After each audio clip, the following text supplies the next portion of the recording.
खरं speaker sir, जे आमचे Mormugao Goa कॉन्स्टिट्युन्सीन specially आमचे जे बोगदा एरिया, जेटी एरिया, सडा एरिया, हर्बर आनी देस्तेरो म्हणटा पळय, हांगा उदकाक लागून हे लोकांक खूब म्हणल्यार खूब त्रास जाता. आता स्पीकर सर, म्हाका जे प्रमाणे उत्तर मेळ्ळा त्या प्रमाणे सांगलेलें आसा की तेंच्यांनी मान्य केल्लें आसा की 1-2 वरांक लागून उदक येता, केन्ना केन्ना 4 वरांक. ना सर, फक्त 1 वर ते 2 वर तेजे वयर उदक थंय मेळना. ते बीन फांतोडीचेर सकाळचे 6 सुमार 6 ते 7 पर्यंत या 7:30 पर्यंत आमकां उदक सप्लाय मेळटा. फूल सडा, जेटीर, बोगद्याचेर, हर्बर आनी तेजे उपरांत उदक म्हणटा तें मेळना. पयलीं बायणां 12 वरां उदक येतालें, आतां बायणां सुद्दां उदक आमकां फक्त 2 वरां येता.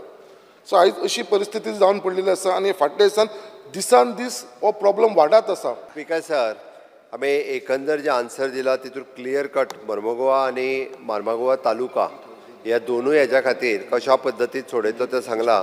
बट आत्तां विचार करतलो तेजी जी OHR जी आसा पळय न्ही, ती 2 फावटी भरीत जाल्यार म्हाका दिसता तेजो विशय आनीक रिजॉल्व जावपाक शकता.